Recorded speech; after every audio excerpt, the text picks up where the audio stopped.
जय हिंद साथियों। Top 50 study YouTube channel में आप सभी का स्वागत है। दोस्तों 150 प्रश्नों का एक ऐसा महाअभ्यास हम आपके पेपर के लिए उपयोगी लेकर के आए हैं जो कि आपके सिलेबस के अनुसार पूरे सब्जेक्ट के जो 5 सब्जेक्ट प्राथमिक शिक्षक भर्ती में पूछे जाते हैं उनके हम महाअभ्यास निरंतर लेकर के आ रहे हैं। तो आपको सबसे पहले बता दें कि सबसे ज़रूरी आपके लिए हो जाता है चैनल को सब्सक्राइब करना, क्योंकि यदि आपने अभी तक सब्सक्राइब नहीं किया है तो आप समझ लें कि बहुत कुछ आप छोड़ रहे हैं, क्योंकि ऐसे महाअभ्यास निरंतर हमें लगभग 15 से 20 हम ऐसे महाअभ्यास के वीडियो लेकर के आए हैं।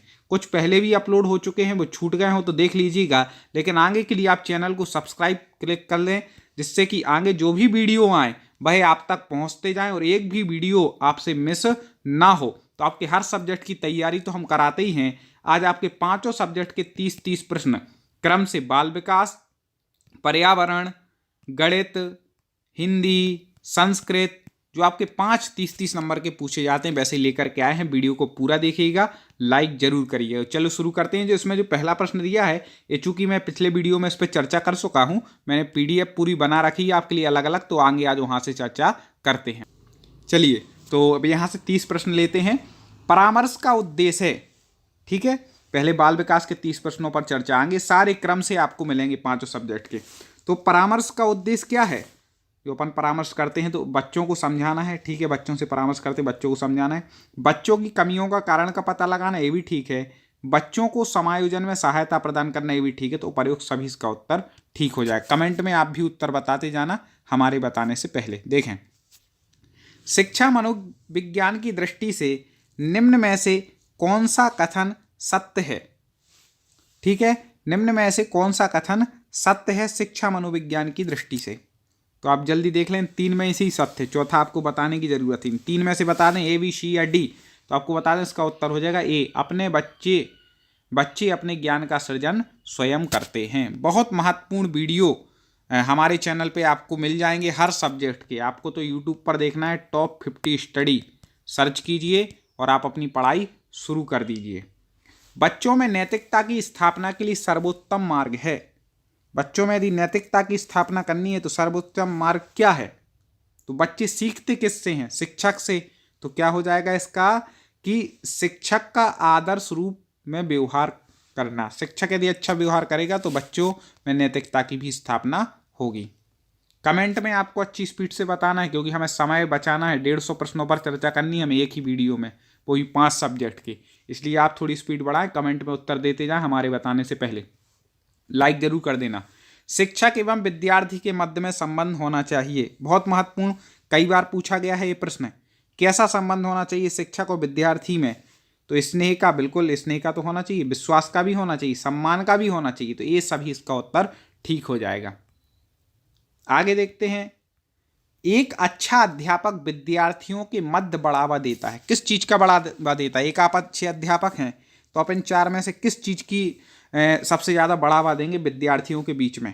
प्रतियोगिता की भावना तो गलत हो जाएगी, प्रतिद्वंद्विता की भी गलत, तटस्थता भी नहीं रखनी है, सहयोग की भावना, इसका उत्तर ठीक हो जाएगा बी। ठीक है, चलिए आगे बढ़ते हैं। पिछले वीडियो कई लोग सोच रहे होंगे सर हमें देखना हो तो क्या करें? आप प्ले लिस्ट में जाएं और जा करके देख लें, या वीडियो के लास्ट में प्ले लिस्ट लगा दूंगा तो क्लिक करके उस पर भी देख सकते हैं। ठीक है, प्राथमिक शिक्षक भर्ती 150 प्रश्न नाम से प्ले लिस्ट है, उस पर जाके देख लें। मानसिक रूप से स्वस्थ अध्यापक की विशेषता क्या है? जल्दी से बता दें। जो मानसिक रूप से स्वस्थ अध्यापक उसकी विशेषता, तो वह पहले ही इसका उत्तर हो जाएगा, वह संवेगात्मक रूप से संतुलित है, क्योंकि मानसिक रूप से वह स्वस्थ है, इसलिए संवेगात्मक रूप से कैसा है? संतुलित है। चलिए इसका हो गया। आगे जल्दी जल्दी बताएं, किस मित्र ने कितनी पढ़ाई की है आज पता चलेगा। देखो, शिक्षा का अति महत्वपूर्ण उद्देश्य है। प्रश्न ऐसे ही आएंगे, आप पेपर में देख लीजिएगा, बिल्कुल जैसे हम प्रैक्टिस सेट ला रहे हैं, मतलब बहुत महत्वपूर्ण ला रहे हैं, आप समझ लीजिएगा। तो शिक्षा का महत्वपूर्ण उद्देश्य, सबसे ज्यादा जो शिक्षा का उद्देश्य है, बच्चे का सर्वांगीण विकास करना है। याद रखना, नौकरी लेना नहीं है केवल, क्या है? बच्चे का सर्वांगीण विकास करना, यही शिक्षा का उद्देश्य है। आगे एक और आईएमपी प्रश्न, बच्चे की बुद्धि लब्धि 90 से 100 के मध्य है, वह कैसे बुद्धि का बालक है? तो 90 से 100 के मध्य, 90 के से ऊपर वो सामान्य बुद्धि का बालक यहाँ पर माना जाएगा। ठीक है, सामान्य बुद्धि, सरल क्वेश्चन है। आगे देखते हैं। सतत एवं व्यापक मूल्यांकन में व्यापक मूल्यांकन शब्दावली का तात्पर्य है। तो व्यापक मूल्यांकन शब्दावली का तात्पर्य क्या है सतत एवं व्यापक मूल्यांकन में? तो आपको बता दें कि शैक्षिक और सह शैक्षिक क्षेत्र का मूल्यांकन। सतत एवं व्यापक में व्यापक का मतलब क्या है कि शैक्षिक क्षेत्र का तो करना ही, उसके सह शैक्षिक जो क्रिया है उनका भी मूल्यांकन होना है, सभी प्रकार से मूल्यांकन करना है, वो है सतत एवं व्यापक। सतत का अर्थ होता है इसमें निरंतर, और व्यापक मतलब शैक्षिक सह शैक्षिक सभी क्रियाओं का मूल्यांकन। तो सतत एवं व्यापक मूल्यांकन हो गया।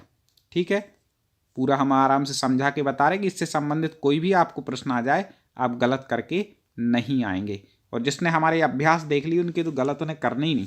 दीक्षा द्वारा पूछे गए एक प्रश्न का उत्तर शिक्षक तत्काल नहीं दे सकता।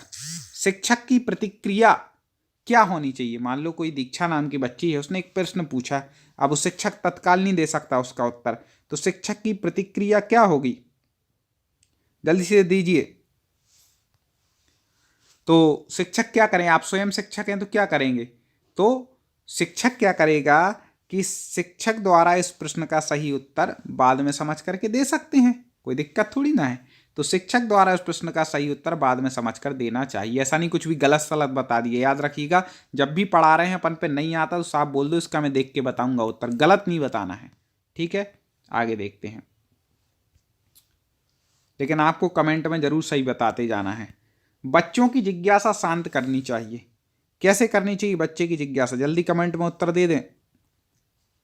ठीक है, तो तत्काल जब विद्यार्थी द्वारा जिज्ञासा की गई, जब प्रश्न की गया तभी बोलना है, नहीं तो आज प्रश्न पूछ रहा 4 दिन बाद बता रहा है, तो ऐसे में उसकी जिज्ञासा ही शांत हो जाएगी। ठीक है, पर वो जिज्ञासा नहीं करेगा आगे से, ऐसी टोटली शांत नहीं कराना है उसकी, तुरंत शांत करनी है। जो प्रश्न पूछा उसको उसका उत्तर बता करके बनता है, तो वैसे बनेगा ही शिक्षक हैं। तो आप अनपढ़ माता पिता के बच्चे को अंग्रेजी सिखाना चाहते हैं, बताइए साहब क्या करेंगे? माता पिता अनपढ़ हैं तो कैसे सिखाएंगे? तो उसके लिए सबसे पहले क्या हमें किसकी सहायता लेनी पड़ेगी? उसकी मातृभाषा की। तो आप उसे मातृभाषा की सहायता से अंग्रेजी सिखाने का प्रयास करेंगे। ठीक है, ओ एक उत्तर दिख गया, चलिए फिर भी देख लेंगे कौन बता पाता है। बच्चे के लिए निःशुल्क एवं अनिवार्य शिक्षा का अधिकार अधिनियम कितने वर्ष के बच्चों के लिए है? ये तो वेरी वेरी IMP है साहब। तो आपको बता दें कि 6 से 14 वर्ष के लिए निःशुल्क एवं अनिवार्य शिक्षा है। ठीक है, निःशुल्क दी जाती है। अब गांव में जाना सरकारी स्कूलों में, प्राइवेट वाले तो लूट रहे हैं। शिक्षक को ज्ञान होना चाहिए। कैसा ज्ञान होना चाहिए? तो शिक्षक को भाई अध्यापक विषय का, जो आपको पढ़ाना उस विषय का होना चाहिए, और बाल मनोविज्ञान, दोनों चीज़ों का ज्ञान होना चाहिए। केवल किताबी ज्ञान से भी कुछ नहीं है, बच्चों को कैसे हैंडल करना, बच्चों से कैसे व्यवहार करना, ये भी ज्ञान होना चाहिए। अगला देखें, बच्चे के विकास को श्रेष्ठ सिद्धांत के अनुसार निम्न में सत्य कथन है। याद रखिएगा, श्रेष्ठ सिद्धांत के अनुसार पूछ रहे हैं, 4 ऑप्शन दिए हैं, जल्दी से कमेंट कर दीजिए दोस्तों कौन सही बताता है, मैं देखता हूं। तो आपको बता दें कि इसमें अलग अलग कमेंट आ रहे हैं, लेकिन इसका उत्तर है उपर्युक्त में से कोई नहीं, क्योंकि श्रेष्ठ सिद्धांत, ये जो सिद्धांत हैं इसके हमने अलग अलग पढ़ाए हैं। अभी समय कम है, बहुत सारे प्रश्न लेना है, तो आप चैनल की प्लेलिस्ट बाल विकास वाली देख लेना। गार्डनर के सात बुद्धि का अधिमान निर्धारित किया, इसमें से कौन सा नहीं है? गार्डनर ने 7 बुद्धि के अधिमान निर्धारित की हैं, तो इसमें से कौन सी नहीं है? तो आपको बता दूं उसमें से नहीं, भावनात्मक बुद्धि, बाकी स्थान बुद्धि, अंतर्व्यक्त और भावनात्मक। ठीक है, भावनात्मक ने यहाँ पर 2 बार दे दिया तो वो नहीं है। आगे बढ़ते हैं। घटनाओं वस्तुओं के बारे में एक बच्चा तार्किक रूप से सोच सकता है। पियाजे के चरणों के संबंध में सही कथन है। एक बच्चा क्या है जो घटना वस्तुओं के बारे में तार्किक रूप से सोच सकता है, तो पियाजे के संबंध में क्या है? तो घटना और वस्तु क्या होती है? मूर्त सामने दिखती हैं, तो मूर्त संचालन प्रक्रिया। ठीक है, आगे। सहयोगात्मक रणनीति की किस श्रेणी में महिलाएं निम्न से संबंधित नहीं आती? जल्दी से बता दें, तो आपको बता दें वह हो जाएगा प्रतिरोध। वैयक्तिक भिन्नता के मिलन के संबंध में एक अध्यापक की भूमिका होनी चाहिए। कैसी भूमिका होनी चाहिए? तो व्यक्ति के दृष्टिकोण, अभिरुचि, योग्यता को जानने का प्रयास बिल्कुल करना चाहिए। व्यक्ति आधारित पाठ्यक्रमों को उनकी आवश्यकता के अनुसार समझाने का ये भी करना चाहिए। तो प्रयुक्त दोनों इसका उत्तर ठीक हो जाएगा। आगे, विद्यालय क्षेत्र में रचनात्मक निर्धारकों को जानने के लिए इनमें से कौन सा उपागम नहीं है? रचनात्मक निर्धारक जानने हैं विद्यालय के क्षेत्र में, वो भी, तो कौन सा उपागम नहीं है? तो आपको बता दें, बहु वैकल्पिक प्रश्न। इसकी कोई मतलब रचनात्मक उसके लिए नहीं है जरूर। हाँ, वार्तालाप कौशल, परियोजना, इनके लिए तो है। ठीक है, आगे, आपकी कक्षा में कुछ छात्र मेधावी हैं, आप उन्हें किस तरह पढ़ाएंगे? बहुत अच्छे बुद्धिशाली हैं, जल्दी कैच कर लेते, कैसे पढ़ाएंगे? तो उनको पढ़ाएंगे समृद्धिकरण कार्यक्रमों के द्वारा। याद रखिएगा इसको, जिसको हम बोल दें याद रखिएगा, मतलब वो अच्छे से याद रखना है, पेपर के लिए महत्वपूर्ण है। नैदानिक परीक्षा का मुख्य उद्देश्य है, ठीक है, ऐसे ही अभी आगे सब सब्जेक्ट के इसी वीडियो में होंगे, तो पूरा देखिएगा वीडियो। नैदानिक परीक्षा का उद्देश्य जल्दी से बता दें, तो नैदानिक परीक्षा का उद्देश्य होता है अकादमिक घटनाओं के कारणों का पता लगाना। ठीक है, ये होता है। आगे, निचली कक्षाओं में शिक्षण की खेल पद्धति मूल रूप से आधारित है। प्राथमिक, निचली एक बार प्राथमिक कक्षाओं में जिनकी आप तैयारी कर रहे हैं, क्योंकि प्रश्न वही हैं। तो निचली कक्षाओं में शिक्षण की खेल पद्धति मूल रूप से आधारित है। किस पर आधारित है मूल रूप से? तो आपको बता दें कि विकास एवं वृद्धि के मनोविज्ञान सिद्धांतों पर आधारित है। अगला देखते हैं, पृथक पृथक समजातीय समूहों के व्यक्तियों के प्रति बच्चों की अभिवृत्ति साधारणतः आधारित होती है। कैसी होती है? तो उनके अभिभावकों की अभिवृद्धि पर होती है, सीधा सीधा है। अब देखो, महत्वपूर्ण आ गया, प्राथमिक विद्यालयों के बालकों के लिए निम्न में से किसे बेहतर मानते हैं? कई हम देखते हैं, कई साथी पढ़ाते हैं, वो माध्यमिक बालों की बाल विकास प्राथमिक बालों को पढ़ाते। अरे उसमें से पढ़ेगा 10, पूछागा 1, और यहाँ पर आप पढ़ लेंगे तो प्राथमिक की प्राथमिक में पढ़ो, माध्यमिक की माध्यमिक में पढ़ो, सिलेबस थोड़ा अलग अलग है। ठीक है, स्तर अलग अलग है, बाल विकास एक ही है, समझना पूरा है, लेकिन जिस एग्जाम की दे रहा है अभी उतना आप पढ़ लो, क्योंकि समय आजकल व्यक्ति उतना ही नहीं दे पा रहा, 5-5 सब्जेक्ट हैं। तो प्राथमिक विद्यालयों के लिए बालकों के लिए निम्न में से किसे बेहतर मानते हैं? जल्दी से बता दीजिए, A, B, C या D। तो स्वयं के द्वारा किया गया अनुभव, ये सबसे बेस्ट है। ठीक है, और आप देखिएगा मेरे चैनल पर जितने वीडियो मिलेंगे, तो जैसा आपका सिलेबस है वैसे, और जैसा आपका लेवल है वैसे स्पष्ट। तो इसलिए मैं कह रहा हूँ, पूरी स्पष्ट तैयारी के लिए चैनल को आप सब्सक्राइब कर लेना। आप किसी भी टेट एग्जाम की तैयारी कर रहे हो, आपकी पूरी तैयारी सिलेबस के अनुसार हमारे चैनल पर कराई जाती है, निःशुल्क। विद्यार्थियों के अच्छे मानसिक स्वास्थ्य को बनाए रखने के लिए निम्न में से कौन सा तरीका अधिक महत्वपूर्ण है? ठीक है, मानसिक स्वास्थ्य यदि विद्यार्थियों का अच्छा रखना है तो अध्यापक की भूमिका अच्छी होनी उसकी प्रति, और विद्यालय वातावरण अच्छा होगा तो उनका मानसिक स्वास्थ्य भी अच्छा होगा। D उत्तर सही हो जाएगा। अगला, विद्यार्थियों को विद्यालय में खेलना क्यों उचित है? कई लोग बोले भाई यहाँ तो पढ़ने के लिए जाते हैं, खेलना क्यों उचित है, खेलने पर इतना क्यों जोर दिया जाता है? तो आपको बता दें कि यह सहयोग एवं शारीरिक संतुलन का विकास करेगा। याद रखिएगा, आपसी सहयोग, एक दूसरे की मदद करना, शारीरिक संतुलन बनाए रखना, इसलिए ये होता है खेल। जिस प्रक्रिया में व्यक्ति दूसरे के परिवार को देखकर सीखता है, ना कि प्रत्यक्ष अनुभव से, दूसरे के परिवारों को देखे प्रत्यक्ष अनुभव से नहीं सीखेगा, उसको कहा जाता है, कौन सी क्रिया कहा जाता है? कई बार पूछा गया, तो ये कहलाता है सामाजिक अधिगम। मतलब समाज के लोगों को देख करके जो अधिगम मतलब ज्ञान कर रहा है। ठीक है, प्रश्न बड़े अच्छे हैं, बस आपको पढ़ना है। एक शिक्षक विद्यार्थियों में सामाजिक मूल्यों को विकसित कर सकता है। कैसे कर सकता है एक शिक्षक विद्यार्थियों में सामाजिक मूल्यों को? तो शिक्षक को देख करके विद्यार्थी सीखते हैं, तो आदर्श रूप से बर्ताव कर, शिक्षक का बर्ताव अच्छा होगा तो विद्यार्थी वैसे सीखेंगे। अंतिम 40वां है, 40 मतलब अपने हिसाब से 30, क्योंकि अपन ने 11 नंबर से शुरू किया था। तो ये बाल विकास का अंतिम प्रश्न है। इसके बाद पर्यावरण पर चर्चा होगी, फिर गणित पर, हिंदी, संस्कृत, सभी विषयों पर चर्चा आगे कर रहे हैं।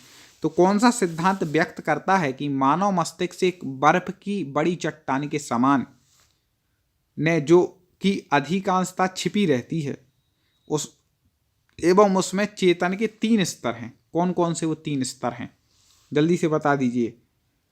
तो आपको बता दें कि यह जो कौन सा सिद्धांत ऐसा कहता है कि मानव मस्तिष्क एक बर्फ की चट्टान के समान है, जो अधिकांशता कैसी होती, छिपी रहती, उसके 3 स्तर होते हैं। तो ये मनोविश्लेषणात्मक सिद्धांत है, मन की बात कर रहे हैं तो मनोविश्लेषणात्मक सिद्धांत है। इस प्रकार से बाल विकास के 30 प्रश्न दोस्तों हमने चर्चा कर लिए, आपको पसंद आए होंगे, लाइक कर देना। अब आगे आपके सिलेबस के अनुसार पर्यावरण के 30 प्रश्नों पर चर्चा करते हैं।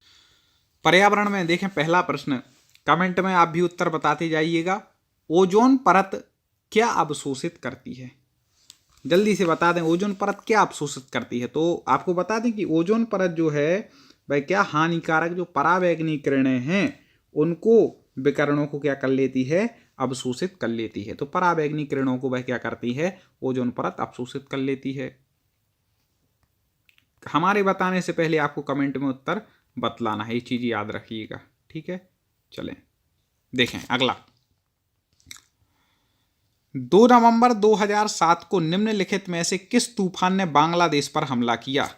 ये वो क्वेश्चन है जो बार बार पूछे जाते हैं, बहुत महत्वपूर्ण होंगे और देखना इन्हीं में से क्वेश्चन मिलेंगे। इसलिए भाई पर्यावरण आप अच्छे से तैयार कर लें, 30 नंबर इसमें बिल्कुल पक्के चाहिए अपन को, कहीं से पीछे नहीं हटना है, ठीक है। बता दें भैया, बांग्लादेश 2007 कौन सा तूफान, तो आपको बता दें कि नवंबर में यह तूफान आया था 2007 में, और सिडर नाम से था, उसका नाम क्या था, सिडर। आगे महत्वपूर्ण प्रश्न है, पोलियो किसके कारण होता है, जल्दी से बता दें। पोलियो किसके कारण होता है, ए बी सी या डी, स्पीड से बताना है, नहीं तो फिर हम बता देंगे। तो वह है विषाणु, किसके कारण होता है, विषाणु के कारण। स्वर्गीय राजा कवि वर्मा का संबंध है किससे है, स्वर्गीय जो राजा कवि वर्मा जी हैं तो उनका संबंध चित्रकारी से है, ठीक है। आगे देखते हैं, निम्नलिखित रोगों में से मादा एनाफिलिज मच्छर किसकी वाहक है। मादा एनाफिलिज मच्छर किसकी वाहक है, तो आपको बता दें वह है मलेरिया की, ठीक है, मलेरिया होता है, याद रखिएगा, इस मच्छर से बचना है। परिवहन पुलिस द्वारा शराबियों की जांच हेतु सांस परीक्षण में क्या उपयोग किया जाता है, ठीक है, क्या उपयोग करते हैं सांस परीक्षण की जांच में, तो आपको बता दें पोटेशियम हाइक्लोरोमेट सल्फ्यूरिक अम्ल, इसका उपयोग किया जाता है, ठीक है, याद रखिएगा। कैंसर के निदान के लिए निम्न में से कौन सा परीक्षण किया जाता है, कैंसर के निदान के लिए कौन सा परीक्षण होता है, तो आपको बता दें कैंसर के निदान के लिए जो परीक्षण किया जाता है उसको बायोप्सी कहते हैं, ठीक है, क्या है, बायोप्सी, याद रखिएगा, रट लीजिएगा। पहला भारतीय जिसे उपचम स्टेरॉइड का सेवन के कारण ओलंपिक खेलों से प्रतिबंध किया गया, कौन सा वह पहला भारतीय था, सुमिता लाहा, सोनी अकुंज, ये दो तो नहीं थे। आगे बढ़, हाँ, तो इसका उत्तर हो जाएगा सी, टी सनमाचा चानू, ठीक है, ठीक है। तो इस प्रकार से इन पर एक प्रतिबंध लगा था। आगे, निम्नलिखित में से कौन सा रोग जल जनित बीमारी है, ठीक है, जल से उत्पन्न हुआ है, तो आपको बता दें वह है हैजा, ठीक है, ये संक्रामक रोग है जो दूषित भोजन या दूषित पानी पीने से क्या होता है। आगे, डायनासोर थे, क्या थे डायनासोर, 4 ऑप्शन दिए, इनमें से बताना है, तो आपको बता दें कि सरीसर्प विलुप्त हो गए, ठीक है, जो सरीसर्प थे डायनासोर जो कैसे हो गए हैं, अब विलुप्त हो गए हैं, जो समझ लें लगभग लाखों करोड़ों वर्ष पहले हुए हैं, ऐसा कहते हैं, ठीक है। कोयले का सबसे बड़ा भंडार किस राज्य में है, कई बार पूछा गया प्रश्न है, तो आपको बता दें कोयले का सबसे बड़ा भंडार है झारखंड, कहाँ पर है, झारखंड में। क्रिकेट विश्व कप 1983 में भारतीय टीम से पराजित वेस्ट इंडीज टीम के कप्तान कौन थे, भारत ने हराया था, पहला वर्ल्ड कप जीता था, उस समय वेस्ट इंडीज के कप्तान कौन थे, जल्दी से बता दें, तो आपको बता दें वेस्ट इंडीज के कप्तान थे क्लाइव लायड, क्रिकेट प्रेमी जानते होंगे। आगे दोस्तों, आपको पर्यावरण की पूरी यदि अभी तैयारी नहीं हुई हो तो आप यूट्यूब पर हमारे चैनल टॉप 50 स्टडी की प्लेलिस्ट में जाकर के देख लीजिएगा, पूरे सिलेबस के अनुसार तैयारी कराई है और चैनल को सब्सक्राइब जरूर कर लें। चले आगे बढ़ें। निम्न में से किस प्राणी को किसानों का मित्र कहा जाता है? Very very very very IMP, जल्दी से बता दें ABC या D। तो केंचुआ को किसानों का मित्र कहा जाता है। ठीक है। च्युइंगम किससे बनता है? च्युइंगम खाते होंगे कई लोग, तो आपको बता दें कि च्युइंगम किससे बनता है। तो लेटेक्स से बनता है। किससे बनता है? लेटेक्स से। आगे, किस एंजाइम की उपस्थिति ग्लूकोज तथा फ्रक्टोज को एल्कोहल के रूप में परिवर्तित कर देती है? कौन सा एंजाइम है कि ग्लूकोज तथा फ्रक्टोज को एल्कोहल बना देता है? जल्दी से बता दें तो वह है जाइमेज। क्या है? जाइमेज। मक्खन क्या है? ABC या D? मक्खन, तो मक्खन दूध से विसरित वसा है। ठीक है, सबको पता है। निम्न में से कौन सा स्थानीय प्रजाति है? निम्न में से कौन स्थानीय प्रजाति है? तो आपको बता दें हार्नबिल। क्या है स्थानीय प्रजाति? किण्वन एक कार्बनिक यौगिक के अपघटक की प्रक्रिया है। जल्दी से बता दें यह प्रक्रिया कैसी है? तो आपको बता दें एंजाइम। निम्न में से किसमें कोलेस्ट्रॉल नहीं होता है? ये भी IMP है, कई बार पूछा गया। तो आपको बता दें मूंगफली का तेल, इसमें कोलेस्ट्रॉल नहीं होता है। जिनको कोलेस्ट्रॉल की प्रॉब्लम है मूंगफली का तेल ही खाते हैं, याद रखिएगा। बाकी इन चीज़ों में होता है। 2016 रियो ओलंपिक का आधिकारिक शुभंकर कौन था? जल्दी से बता दें ABC या D? जिसका हो जाएगा C, विनीसियस। अगला है, हड्डियों में किस पादम पोषक के उपस्थित होने के कारण इसका प्रयोग उर्वरक के रूप में किया जाता है? देखते हैं ऑप्शन। तो आपको बता दें इसका उत्तर हो जाएगा फास्फोरस। याद रखिएगा, फास्फोरस हड्डियों का प्रचुर मतलब स्रोत माना जाता है, तो उसको याद रखिएगा। निम्नलिखित में से कौन कार्नेटिक संगीत का रूप नहीं है? कार्नेटिक संगीत का रूप नहीं है, तो आपको बता दें टप्पा। टप्पा कार्नेटिक संगीत का रूप नहीं है। आगे, राज्य विधानसभा में धन विधेयक किसकी पूर्व अनुमति के द्वारा लाया जाता है? धन विधेयक लाना है राज्य विधानसभा में, तो किसकी पूर्व में अनुमति लेनी पड़ती है? तो राज्य के राज्यपाल की। ठीक है। भारतीय संविधान का अनुच्छेद 14 भारत के नागरिकों को किस बात की गारंटी देता है? किस बात की गारंटी दे देता है अनुच्छेद 14? तो आपको बता दें कि विधि के समक्ष समता और विधियों का समान संरक्षण, समता का जो अधिकार है वह देता है। आगे, निम्नलिखित में से कौन सा अनुच्छेद समता के अधिकार का प्रबंधन करता है? जल्दी से बताइए। अभी हाल बताया था अनुच्छेद 14। एक आध प्रश्न आते ही अनुच्छेद में से, इसलिए पढ़ लीजिएगा एक बार। निम्न में से कौन सा मूल कर्तव्य नहीं है? ठीक है, मूल कर्तव्य कौन सा नहीं है? संविधान का पालन करना, राष्ट्रीय ध्वज का सम्मान करना, ये तो है भाई। सामाजिक एकता बंधुता को बढ़ावा देना, ये भी है। राष्ट्र की संप्रभुता को बनाए रखना, उसे बढ़ावा देना, ये भी है। तो फिर ये नहीं होगा। सैन्य अकादमिक उपाधियों को छोड़कर खिताबों का उन्मूलन, ये नहीं होगा भैया। ठीक है। आगे, खालिस्तान रिट उच्च न्यायालय द्वारा, ठीक है, उच्च न्यायालय या उच्चतम न्यायालय जारी की जाती है जब कोई अधीनस्थ न्यायालय अपने क्षेत्राधिकार के बाहर निर्णय देता है। तो कौन सी रिट, ठीक है, उच्च न्यायालय द्वारा की जाती है? जल्दी से बता दीजिए, हम आपको ऑप्शन देते हैं, जल्दी बताएं ABC या D? तो आपको बता दें इसका उत्तर हो जाएगा C, प्रतिषेध। ठीक है, उच्च न्यायालय द्वारा अधीनस्थ जो न्यायालय को तब जारी करता है जब अधीनस्थ न्यायालय के अपने क्षेत्र अधिकार के बाहर निर्णय देती हैं।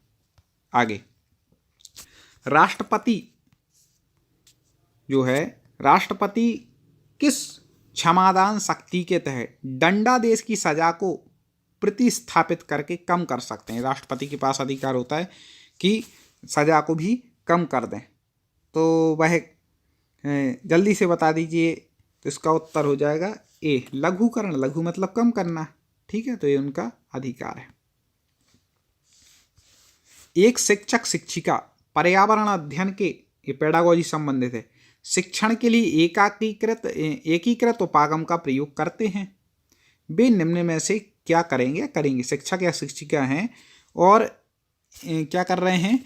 एकीकृत उपागम का प्रयोग कर रहे हैं, तो उन्हें क्या करना चाहिए? जल्दी से बता दें तो इसका आपको बताएं सही उत्तर जो हो जाएगा, पहले नंबर पर दिख रहा है भूगोल, जीव विज्ञान तथा स्वास्थ्य एवं पोषण अलग अलग, नहीं, दूसरा दिख रहा है भूगोल, जीव विज्ञान तथा स्वास्थ्य एवं पोषण को अलग अलग ना पढ़ाकर समेकित रूप से पढ़ाएंगे। बिल्कुल यही इसका उत्तर ठीक हो जाएगा, समेकित रूप से पढ़ाएंगे, इनको अलग अलग नहीं पढ़ाएंगे। अंतिम देख लें पर्यावरण का, ठीक है, इसके बाद हम आगे के प्रश्नों पर चर्चा करेंगे। बहुत महत्वपूर्ण वीडियो दोस्तों, लाइक जरूर करना, अभी तक लाइक ना किया हो तो। हम इतनी मेहनत करते हैं, 5-5 वीडियो बना रहे हैं एक वीडियो के निमित्त से, तो अब आपका भी कर्तव्य है कि लाइक और शेयर जरूर करें आगे। प्राथमिक कक्षा स्तर पर पर्यावरण अध्ययन शिक्षण के 3 प्रमुख उद्देश्य हैं, ठीक है, वो कौन से हैं? तो आपको बता दें, वो सीधे सीधे हैं, ज्ञान, अवबोध और अनुप्रयोग, यही हैं। हमें उम्मीद है आपको प्रश्न पसंद आ रहे होंगे, आगे निरंतर ऐसे प्रश्न ला रहे हैं। आपने सब्सक्राइब तो कर ही लिया है चैनल को, तो आपको नोटिफिकेशन मिलेगा, आप चिंता ना करें, जानकारी मिलेगी, आप पढ़ते रहिएगा, ठीक है। अब आगे हम चर्चा करते हैं अपने अगले विषय पर। दोस्तों, पर्यावरण के प्रश्नों के बाद हम गणित के प्रश्नों पर चर्चा कर रहे हैं। सबसे पहले हम इसके पेडागोजी के महत्वपूर्ण प्रश्न लेंगे, क्योंकि लगभग 15 नंबर की पेडागोजी आती है, और आपने यदि पेडागोजी को अच्छे से पढ़ लिया तो ये तो कंप्लीट हो ही जाएंगे। बाकी जो सामान्य क्वेश्चन आते हैं वो भी आप कर लेंगे, ठीक है। तो अभी इस वीडियो में हम पेडागोजी के प्रश्न ले रहे हैं, आगे के जो हम महाअभ्यास के वीडियो लाएंगे उनमें पूरे टोटल वैसे भी क्वेश्चन लिए जाएंगे। तो अभी हम पेडागोजी के प्रश्नों पर चर्चा करते हैं, मैथ की पेडागोजी। किसी विधि के अंतर्गत यह निर्धारित किया जाता है कि पूरे अध्याय में कितने शीर्षकों के अंतर्गत व कितने कालांशों व किन किन दिनों में पढ़ना है। 21 में अपन करते हैं, तो इसको करते हैं इकाई योजना विधि में, ठीक है। कितने दिन में पढ़ना है, कोई कोर्स है तो कितने उसमें पीरियड होना चाहिए, कितने कालांश होना चाहिए, पीरियड मतलब कालांश, ठीक है, और कितने दिन उसमें होना चाहिए, पूरा अध्याय उसमें किसमें किया जाता है? इकाई योजना में। और भी हमारे इसके पार्ट आ चुके हैं, यदि आपने ना देखे हो तो पिछले वीडियो चैनल की प्लेलिस्ट में जा करके मैथ की पेडागोजी की क्लासें हैं, और ऐसे अभ्यास प्रश्न पत्र भी आप उसमें देख सकते हैं। चले, आगम विधि का एक प्रमुख दोष है, आगमन विधि का एक प्रमुख दोष है, क्या है कि ज्ञानार्जन बहुत धीमी गति से होता है। इसमें ज्ञानार्जन कैसे होता है? बहुत धीमी। क्यों? क्योंकि इसमें पहले उदाहरण होते, तो बहुत सारे उदाहरण देते रहे, फिर नियम को समझाएं तो टाइम लगता है, तो इसका क्या हो जाएगा? ये दोष है। संश्लेषण विधि के संदर्भ में कौन सा कथन गलत है? तो यह एक वैज्ञानिक विधि है, ये तो सही कथन है, ये गलत नहीं। यह रटने की विधि बिल्कुल है। तो विश्लेषण से पहले प्रयुक्त होता है, ये इसका क्या है? गलत है। ये उसका उत्तर हो जाएगा, क्योंकि ये गलत तथ्य है, ठीक है। इसमें बस समय शक्ति दोनों कम लगते हैं, बिल्कुल ये सही है। तो इसमें 3 फैक्ट सही है कि संश्लेषण विधि में क्या है? वैज्ञानिक विधि है, रटने की विधि है, और समय व शक्ति दोनों कम लगते हैं, ठीक है। तो इस प्रकार से इसके एक गुण हो जाएंगे। निम्नलिखित में से कौन सी विधि तर्क प्रधान विधि है? तर्क प्रधान विधि कौन सी होती है? विश्लेषण विधि। इनमें जो दी हैं उनमें से तर्क प्रधान विधि कौन सी है? विश्लेषण विधि। पेपर के पहले एक हम आपको टेस्ट सीरीज भी इनकी लेकर के आएंगे, जबरदस्त वो टेस्ट रहेंगे। चैनल से जुड़े रहें, सब्सक्राइब कर लें, और आगे भी आपको ऐसे वीडियो मिलते रहेंगे। बालकों को कम से कम बताना चाहिए और उन्हें अधिक से अधिक स्वयं सोच निकालने के लिए प्रेरित करना चाहिए। सिद्धांत लागू होता है किस विधि पर? चलिए आप बताइए। निगमन, आगमन, प्रोजेक्ट या ह्यूरिस्टिक? तो होता है ह्यूरिस्टिक विधि पर। किस पर? ह्यूरिस्टिक विधि पर। आपको बता दें, इस विधि का दूसरा नाम खोज विधि भी है, ठीक है। ह्यूरिस्टिक विधि का दूसरा नाम क्या है? खोज विधि, ठीक है। तो बालक इसमें क्या होता है ना, बताना कम पड़ता है, स्वयं की सोच, उन्हें स्वयं खोज करना पड़ता है, ठीक है। तो स्वयं की सोच अधिक रहती है ह्यूरिस्टिक विधि में। और देखें, निम्नलिखित में से कौन सा सिद्धांत प्रायोजना विधि का नहीं है? प्रायोजना विधि का क्रियाशीलता तो है, वास्तविकता है, उपयोगिता है, मूल्यांकन नहीं है, ठीक है। तो प्रायोजना विधि के सिद्धांत कौन कौन से हैं? क्रियाशीलता, वास्तविकता और उपयोगिता, ये 3 हैं। इससे हमें ये भी पता चल जाता है, यदि अपन एक क्वेश्चन को पढ़ते हैं 2-3 फैक्ट और पता चलते हैं, ठीक है। आगे, गणित शिक्षण में पाठ पुस्तक का उपयोग निम्नांकित कारण से किया जाता है। क्यों किया जाता है? तो प्रायोगिक कार्यों हेतु गणित शिक्षण में पाठ्य पुस्तक लेते हैं, प्रस्तावना हेतु लेते हैं, उदाहरण एवं चित्रों के बनाने के लिए, उनको समझने के लिए। तो प्रयोग सभी इसका उत्तर ठीक हो जाएगा। इसी तरह के आपके गणित की पेडागोजी के प्रश्न आएंगे। ठीक है, आप इस वीडियो को आगे पूरा देखते रहें, बहुत महत्वपूर्ण प्रश्न आप तक लेकर के आए हैं। और पिछले वीडियो देखने के लिए आप चैनल की प्लेलिस्ट पर जरूर जाके उनको देख लें, एक भी वीडियो आपका ना छूटे। और भी आप किसी सब्जेक्ट की तैयारी कर रहे हैं तो सारे सब्जेक्ट के सिलेबस के अनुसार हमारे उस पर वीडियो पड़े हैं। जिस विधि से पहले उदाहरण बाद में नियम आता है वह है, ऐसा पूछा जाता है। तो जिस विधि में पहले उदाहरण आए बाद में नियम आए, ये उत्तर यहाँ पे गलत हो गया है, आपको बता दें। जिसमें पहले उदाहरण फिर नियम आए, आगमन विधि होती है। ठीक है, यहाँ पे गलत है, इसको सुधार लें। चलिए आगे देखें। उच्च प्राथमिक स्तर पर गणित के लिखित कार्य में अधिकांश त्रुटियां संबंध रखती हैं किससे? मूलभूत क्रियाओं से। मूलभूत क्रियाओं से रखती हैं संबंध। आगे, रेखा गणितीय आकृतियों के शिक्षण में सर्वप्रथम प्राप्य उद्देश्य होता है। जब रेखा गणित का शिक्षण की आकृतियों का शिक्षण करते हैं, सबसे पहले प्राप्य उद्देश्य क्या होता है? कौशलात्मक, उनके कौशलात्मक होता है, कौशल का विकास हो। ठीक है, और देखें, वह विधि जो देखो सुनो समझो सिद्धांत पर आधारित होती है। वेरी वेरी आई, कई हमने देखा टेट एग्जामों में और एग्जाम में पूछा गया है। तो कौन सी विधि है जिसमें देखो सुनो समझो? तो वह है प्रदर्शन विधि। जब प्रदर्शन होता है कोई चीज का, उसको पहले देखो, सुनते भी जाओ, उसको फिर समझो वह चीज क्या है। तो देखो सुनो समझो वह किसमें है? प्रदर्शन विधि में। और देखें, क्रियात्मक पक्ष के शिक्षण उद्देश्यों का श्रेय किसे जाता है? क्रियात्मक पक्ष के शिक्षण उद्देश्यों का श्रेय किसको जाता है? सिम्पसन को, सिम्पसन को। ठीक है, आगे देखें, ज्ञानात्मक पक्ष के उद्देश्यों में सर्वाधिक योगदान किसने दिया? ऐसे भी एक या दो क्वेश्चन आते हैं, तो इन सब के बारे में, वैज्ञानिकों के बारे में, इनके जो सिद्धांत बताने वाले हैं गणित शिक्षण, के बारे में जानकारी रखनी चाहिए। तो ज्ञानात्मक पक्ष के उद्देश्यों में सर्वाधिक योगदान किसका है? ब्लूम का। इनका तो गणित शिक्षण में बड़ा वो आता है। ठीक है, और देखें, ब्लूम, करथवाल व मसीहा ने मिलकर किस शिक्षण उद्देश्य पर सर्वाधिक कार्य किया? कौन से पे? भावनात्मक के। याद रखिएगा, ब्लूम ने, करथवाल जी ने और मसीहा जी ने भावनात्मक शिक्षण उद्देश्यों पर मिलकर के बहुत कार्य किया है। अगला देखें, आगे देखते हैं। टैक्सोनॉमी शब्द का अर्थ हो सकता है, क्या हो सकता है? क्रमबद्ध चढ़ाव क्रम। ठीक है, ये क्या है? टैक्सोनॉमी शब्द का अर्थ है। सबसे उच्च उद्देश्य किसे माना है?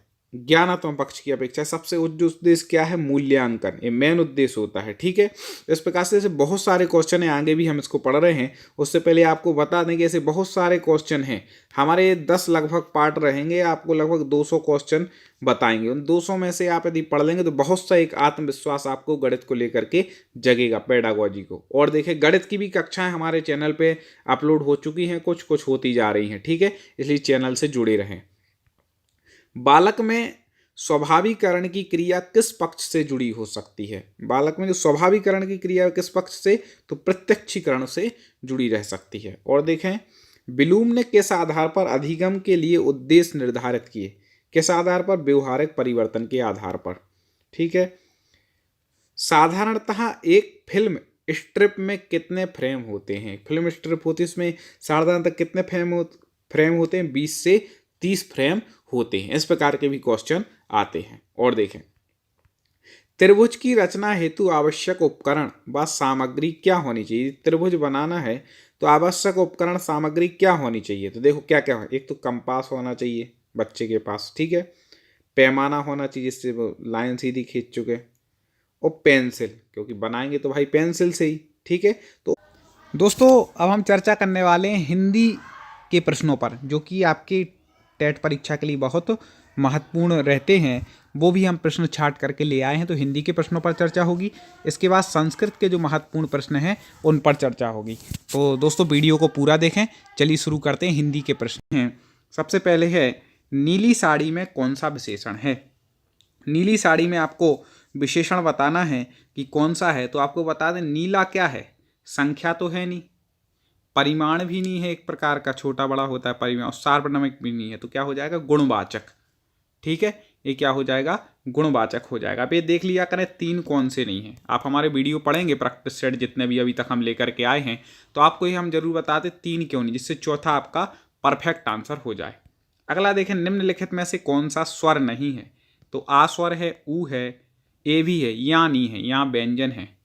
ठीक है, चाचा जाझा यहाँ चा वर्ग का वर्ण है।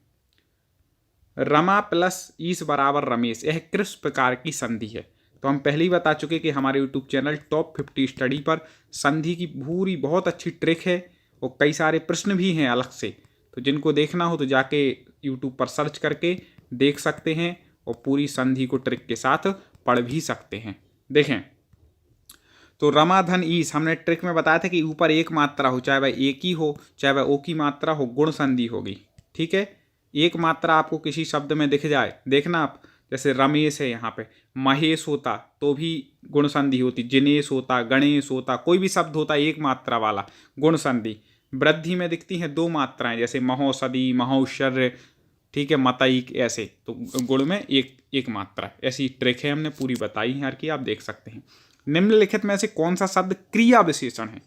क्रिया विशेषण मतलब होता है जो क्रिया की विशेषता बतलाते हैं। जैसे अपन ने कहा वह दौड़ता है, तो वह तेज दौड़ता है, तो तेज इसका उत्तर ठीक हो जाएगा। ये क्या, क्रिया की विशेषता बतला रहा है, कैसे दौड़ता है, तेज दौड़ता है। ऐसे आप लगा सकते हैं। आगे बढ़ते हैं दोस्तों। तरंग शब्द का पर्यायवाची है, पर्यायवाची हमेशा पूछे जाते हैं।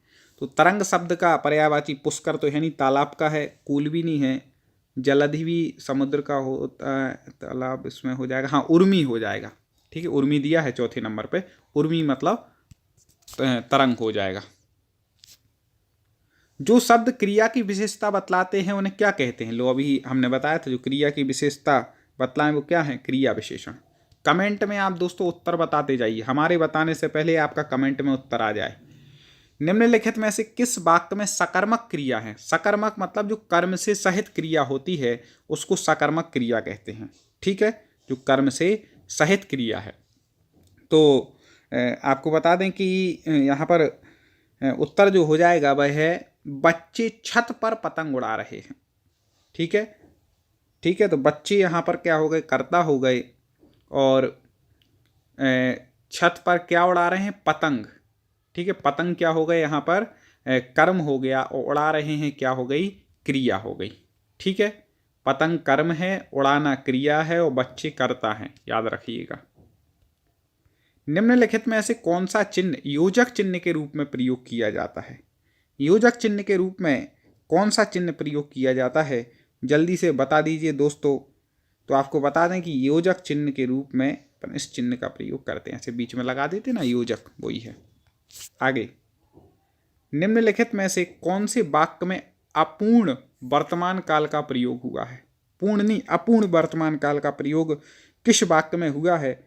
तो पार्थ खेल रहा है, मतलब ये पूर्ण नहीं हुआ, ये वर्तमान अभी कंटिन्यू में चल रहा है। तो पार्थ खेल रहा है क्या है, अपूर्ण वर्तमान कहलाता है।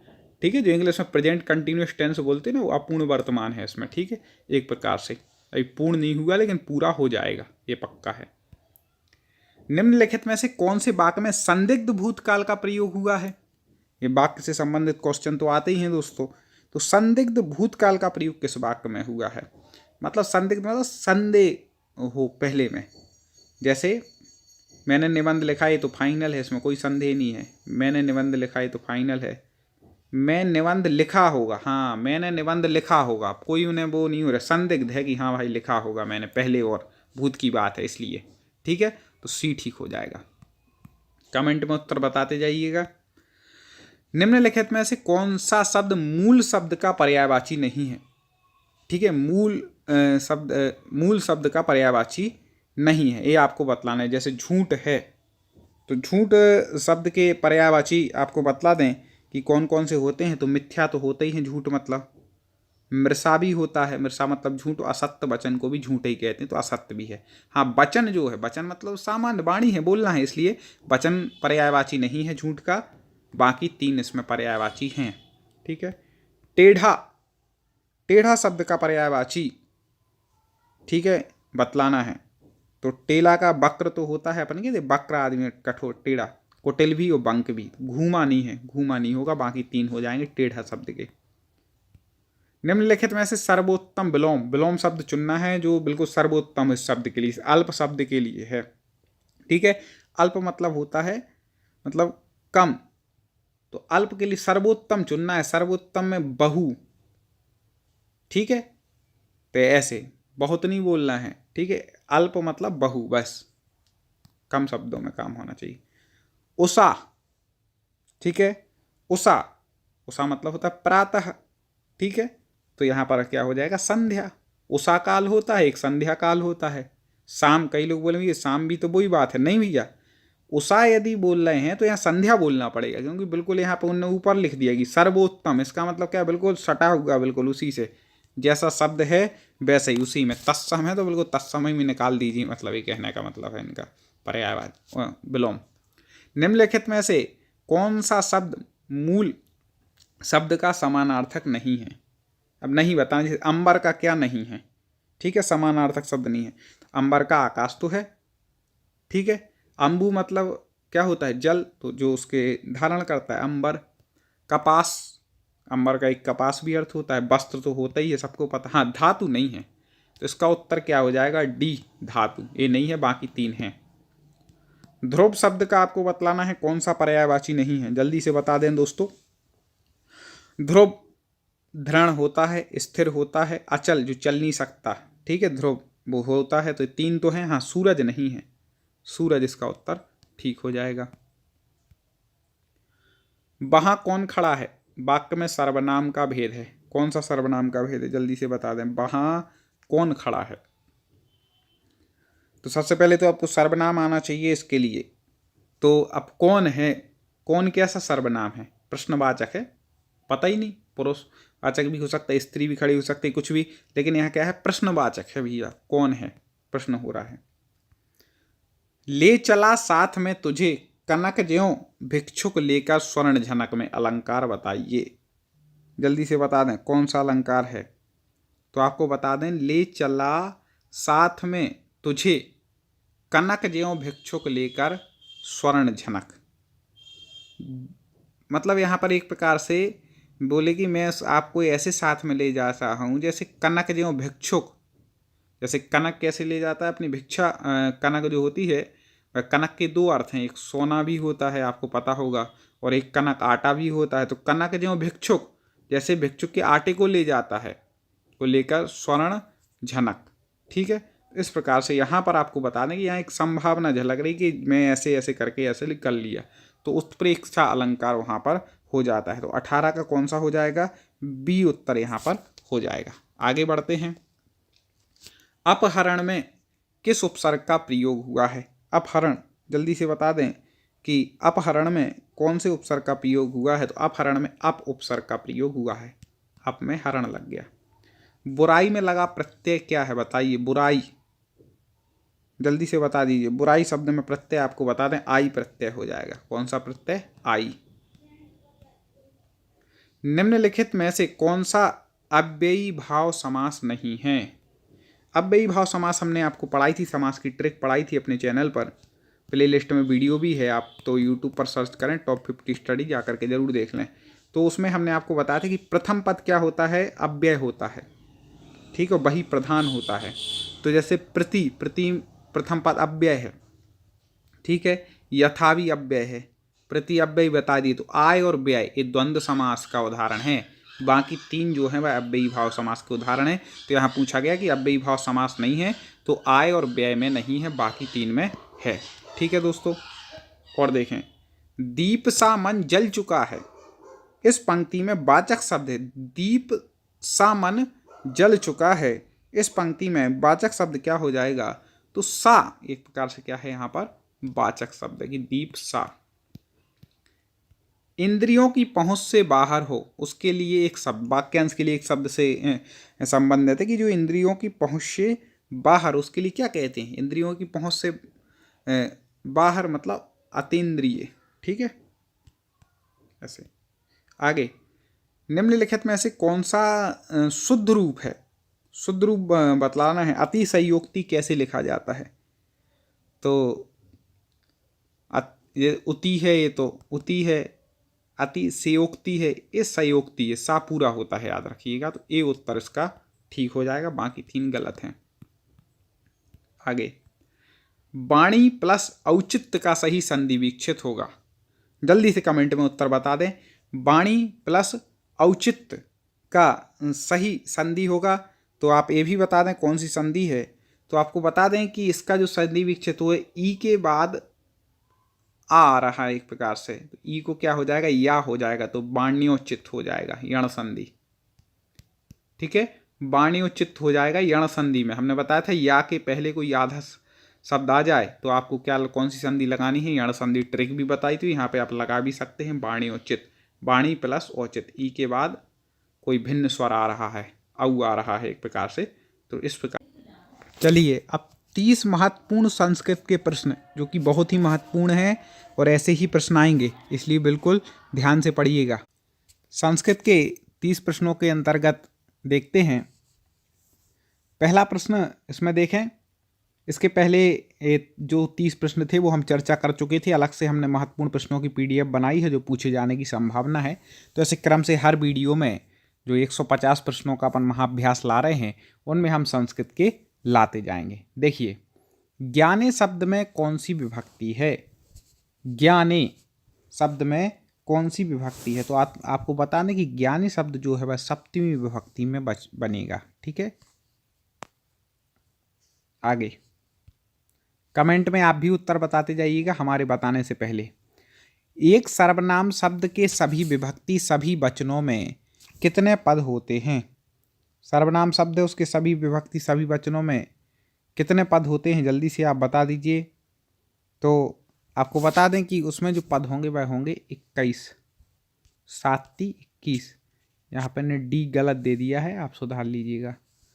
पच धातु लिट लकार प्रथम पुरुष बहुवचन में शुद्ध रूप कौन सा होगा, कौन सा होगा भी ये पच धातु लिट लकार। लिट लकार जो है भविष्य काल में चलता है। ठीक है, और पच धातु का आपको बतलाना है, तो आपको बताना इसका बनेगा पक्ष्यंती। क्या बनेगा, पक्ष्यंती। ठीक है, तो पक्ष्यंती बनता है। आगे देखें, बस धातु में तिप प्रत्यय जोड़ने पर क्या रूप बनता है। ठीक है, बस धातु है और उसमें तिप प्रत्यय जोड़ देंगे तो क्या बनेगा, जल्दी से बता दें, तो आपको बता दें बनेगा बसती। ठीक है, आगे देखें, शक्ति शब्द में मतु प्रत्यय जोड़ने से क्या रूप बनता है। ये कई बार मैंने देखा पूछा जाता है, तो आपको बता दें शक्ति में जो मतु प्रत्यय जब हम जोड़ देते हैं तो रूप जो बन कर के आता है वह है शक्तिमत। ठीक है,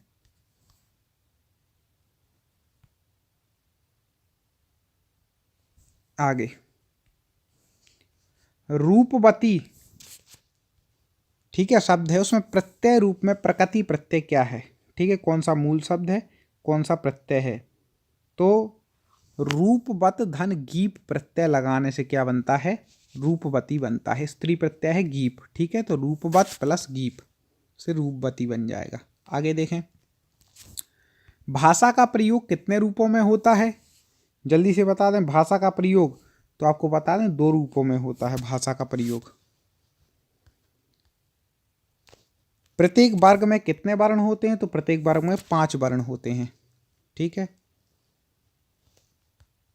आगे मोचय धन अनेन में क्या संधि है। संधि के लिए आपको बता दें कि हमने अपने YouTube चैनल टॉप 50 स्टडी पर बहुत अच्छे तरीके से ट्रिक के साथ संस्कृत की संधि पढ़ाई हैं।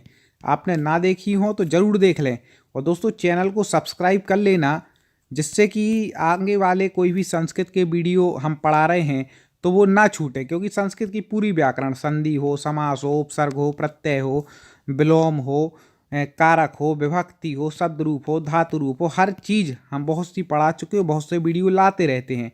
तो आप यदि सब्सक्राइब करके बेल आइकन को दबा लेंगे और हमारे ऑल नोटिफिकेशन ऑन कर लेंगे तो आपको सारी जानकारी मिलती रहेगी। ठीक है, तो आप ज़रूर देखें, हमारे चैनल पर विजिट करें, प्लेलिस्ट में जाके देखें, जिससे आपको सभी वीडियो आप देख सकें। संधि की ट्रिक हम पहले भी बता चुके हैं, तो अभी तो सीधे उदाहरण में आपको सीधा बतलाते हैं।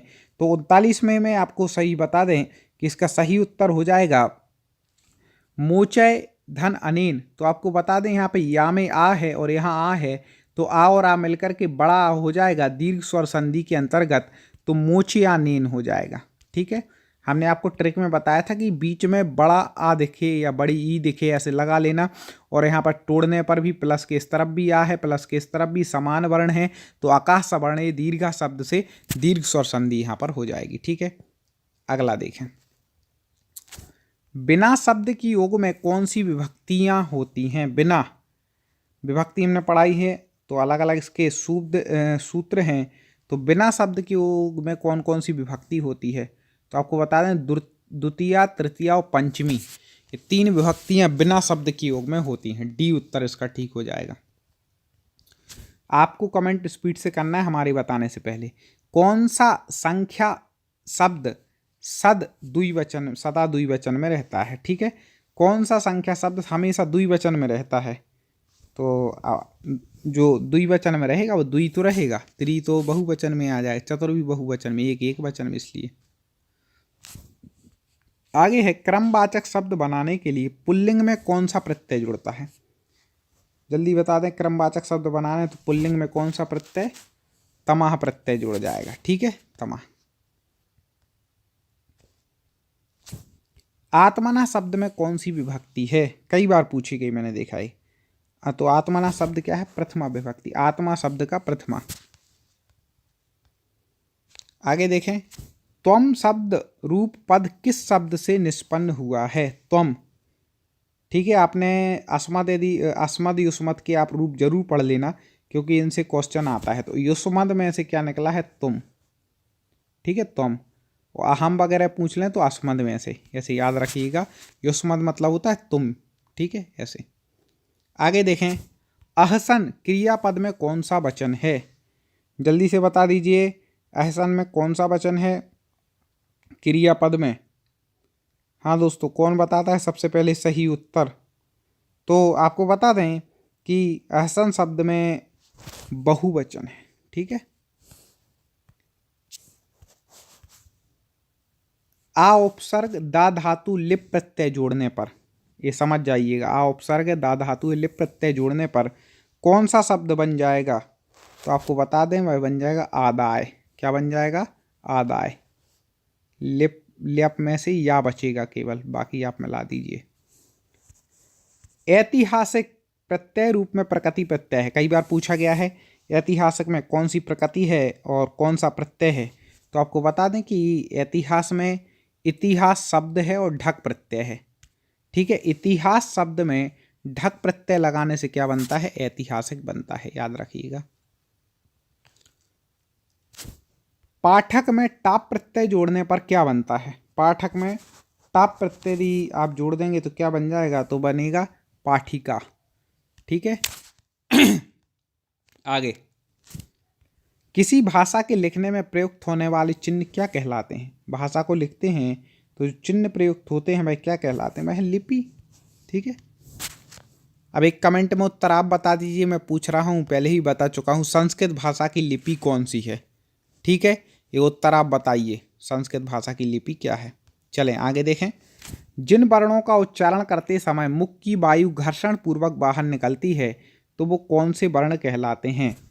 तो इसके लिए हमने बताया था आपको कि वह ऊष् वर्ण कहलाते हैं। कौन कौन से ऊष् वर्ण? सा और हा। ठीक है, हमारे संस्कृत के जो प्रश्नोत्तर के वीडियो हैं वो देख लेना, तो उनमें विस्तार से हमने बताया बीच बीच में। वर्ष सतही प्लस अपी में संधि होगी। संधि में तो गड़बड़ करनी नहीं चाहिए, जिसने हमारे इससे पढ़ ली है चैनल से संधि। तो आपको बता दें, वर्ष सतही प्लस अपी, तो विसर्ग का हो जाएगा रा, तो बन जाएगा वर्ष सतैरपी। ठीक है, विसर्ग है ना, इसका रा हो जाएगा विसर्ग संधि के अंतर्गत। आगे, छात्रः पुस्तक पठति, इस वाक्य पुस्तकम होना चाहिए, पुस्तक हो गया, यहाँ पर गलत हो गया, पुस्तकम होना चाहिए, द्वितीय होगा क्योंकि कर्म है। तो छात्रः पुस्तकम पठति, इस वाक्य में कर्म क्या है? अब चूंकि हम ही ने बता दिया है भाई क्या है कर्म, पुस्तकम होना चाहिए, बिंदी नहीं रखी या माँ लिख देते का के बाद। ठीक है, तो पुस्तकम इसमें क्या हो जाएगा, क्योंकि हमेशा कर्म में द्वितीय होती है, याद रखिएगा। ठीक है, तो पुस्तकम यहाँ पर क्या हो जाएगा? कर्म हो जाएगा। जैसे छात्र यहाँ पर कर्ता है, पुस्तकम क्या, पुस्तक क्या है, कर्म है, और पढ़ना क्या है, क्रिया है। याद रखिएगा इस प्रकार से। 95 का संस्कृत शब्द है, क्या बोलेंगे भाई 95, 95 के लिए संस्कृत में तो आपको बता दें पंचनवति। ठीक है, संस्कृत की संख्या हमने पढ़ाई ही ट्रिक के साथ हमारे चैनल पर प्लेलिस्ट में जाके संस्कृत वाली में देख लें, या वीडियो में साधारण देख लें, या कोई भी आपको वीडियो देखना हो तो ऐसे सर्च कीजिएगा टॉप 50 स्टडी, अपन ने लिख दिया टॉप 50 स्टडी संधि, टॉप 50 स्टडी समास, टॉप 50 स्टडी संख्या, तो भी आपको सीधा डायरेक्ट मिल जाएगा। ठीक है, यूट्यूब पे ऐसे लिख दिया करें सर्च में। क्रमवाचक शब्द बनाने के लिए स्त्रीलिंग में कौन सा प्रत्यय जुड़ता है? क्रमवाचक शब्द बनाना पहले ही बता चुके, तम प्रत्यय। ठीक है, स्त्रीलिंग में पूछा, रहे मैंने जल्दबाजी कर दी भाई, तम ही बनेगा, उसमें तम जोड़ा था पुल्लिंग में। ठीक है, तो यहाँ में तम ही हो जाएगा। स्त्रीलिंग में पूछे, ये जल्दबाजी कई बार हो जाती है, किसी से भी हो सकती है, आप लोग भी जल्दबाजी में करके उत्तर लगा के आ जाते, बाद में पता चलता रही जल्दबाजी में लगा दिया, तो वो याद हो गई। कर्तरे शब्द में कौन सी विभक्ति है? जल्दी से बता दें, कर्तरे शब्द में कौन सी विभक्ति है? तो कर्तरे ये बनेगा चतुर्थी में। आगे, वे शब्द जो संज्ञा शब्दों के स्थान पर प्रयुक्त होते हैं उन्हें क्या कहते हैं? जो संज्ञा के स्थान पर प्रयुक्त होते हैं, बचपन से आपने पढ़ा होगा, वो क्या है? सर्वनाम है। ठीक है दोस्तों, यदि प्रश्न पसंद आ रहे हो वीडियो को लाइक कर दो तुरंत, अभी आप एक बार लाइक पर क्लिक कर दें, इससे आगे भी हम ऐसे वीडियो लाते रहें। स्थास्यति क्रियापद में कौन सा लकार है? स्थास्यति में तो आपको बता दें लिट लकार है। ठीक है, जिन दोस्तों को संस्कृत में प्रॉब्लम आती है उन तक वीडियो जरूर शेयर करना, जिससे वो भी अच्छे से पढ़ सकें। गेई धन तबतु में जोड़ने पर क्या बनता है? जल्दी से बता दें, तो वह बनेगा गीतवान। स्थूल में त्वा प्रत्यय जोड़ने पर कौन सा रूप बनता है? स्थूल में त्वा जोड़ देंगे तो आपको बता दें स्थूलत्वम बन जाएगा। ठीक है, आगे देखें, कनिष्ठा प्रत्यय रूप में प्रकृति प्रत्यय क्या है? कनिष्ठा। ठीक है, एक महत्वपूर्ण बात, यदि आपने पिछले वीडियो ना देखे हों, 150 प्रश्न वाले हमारे जो महाभ्यास चैनल पर अपलोड है, तो प्लेलिस्ट है प्राथमिक शिक्षा के 150 प्रश्न, उस वाली प्लेलिस्ट में देख लेना। और आगे अब आपको टेंशन है नहीं, आपने चैनल को सब्सक्राइब कर लिया तो नोटिफिकेशन आ जाएगा, तो आप देख ही सकते हैं आगे जो आने वाले हैं। ठीक है, तो आपको बता दें कनिष्ठा में जो है वह है कनिष्ठ प्लस टाप प्रत्यय, इससे मिलकर के क्या बन जाएगा? कनिष्ठा। ठीक है, टाप स्त्रीलिंग का प्रत्यय होता है, कनिष्ठ शब्द है। इस प्रकार से ये हमने 30 प्रश्न यहाँ पर संस्कृत के ले लिए। अगले वीडियो में हम पुनः ऐसी चर्चा करेंगे। दोस्तों मेरी ढेर सारी शुभकामनाएं, जरूर आप लोग प्राथमिक शिक्षक भर्ती यदि तैयारी कर रहे हैं तो ये हमारे प्रैक्टिस सेट लगा करके जरूर सफलता प्राप्त करेंगे।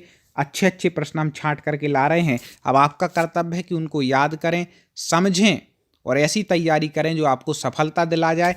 थोड़ी सी मेहनत आपको एक अच्छी जॉब दिला सकती है, तो दोस्तों वो मेहनत अभी कर लें और सफलता प्राप्त कर लें। सभी के लिए ढेर सारी शुभकामनाएं। जय हिंद।